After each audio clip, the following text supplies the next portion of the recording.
Hi guys, ah ito na yung continuing ng Pupot part sa munisipyo na si Pupot, yung ginawa ko sa SketchUp 2019.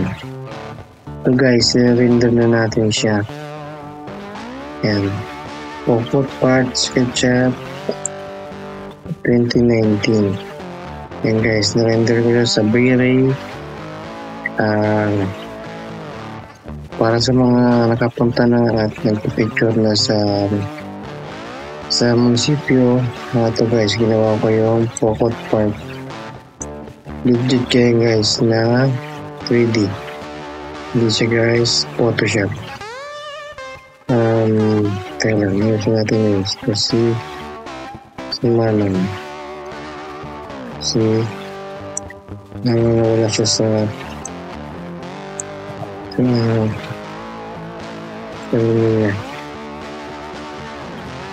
Yun.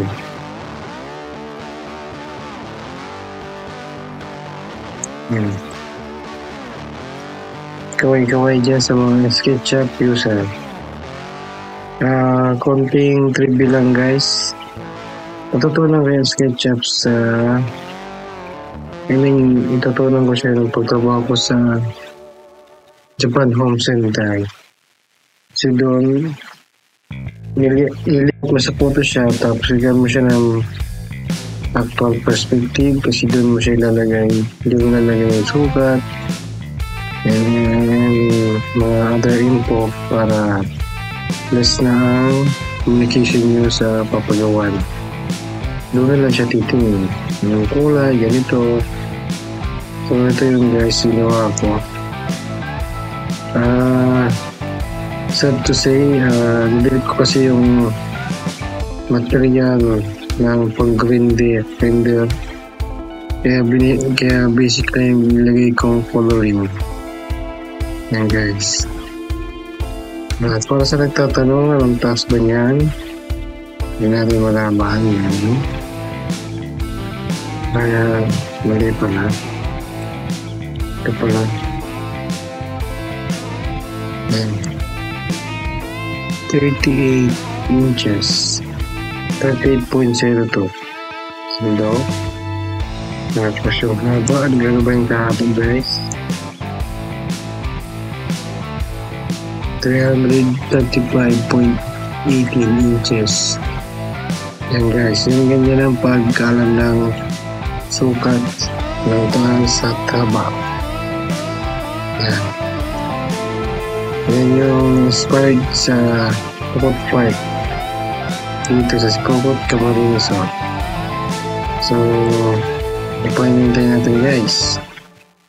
Yan, rotate ko lang para makasipin nyo hindi naman talaga yung 3D, may makalang. So ito yun guys, ginawa ko. Punta tayo sa V-Ray for SketchUp render.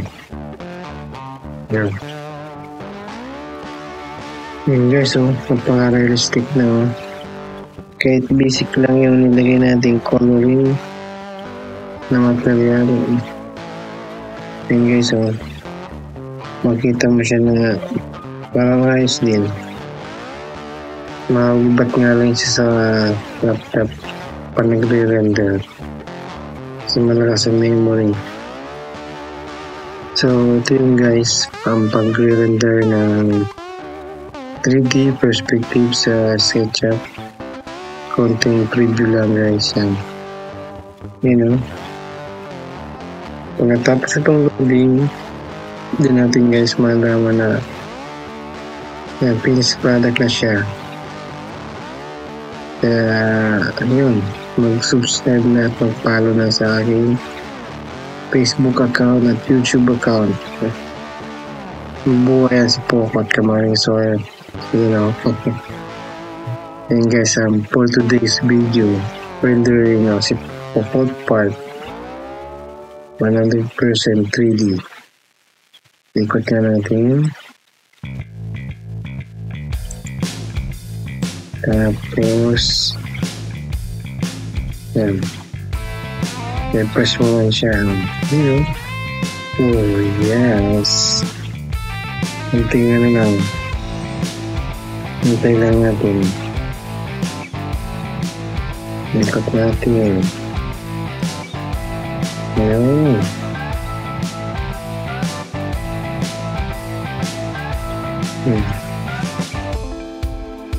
Yan, okay na. Wasted soul. Lower.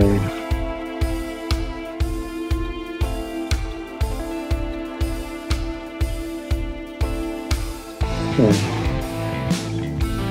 Pili na to guys. Pili na itong save. Save na natin sa documents. Select. Save as type. JPEG. Photo. Part. Save.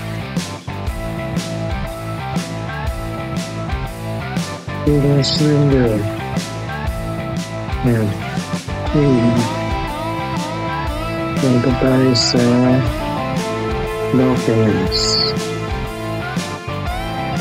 What part? Yan. O, diba? Render na siya guys. Napaka-easy lang guys. Pwede mo na siyang submit sa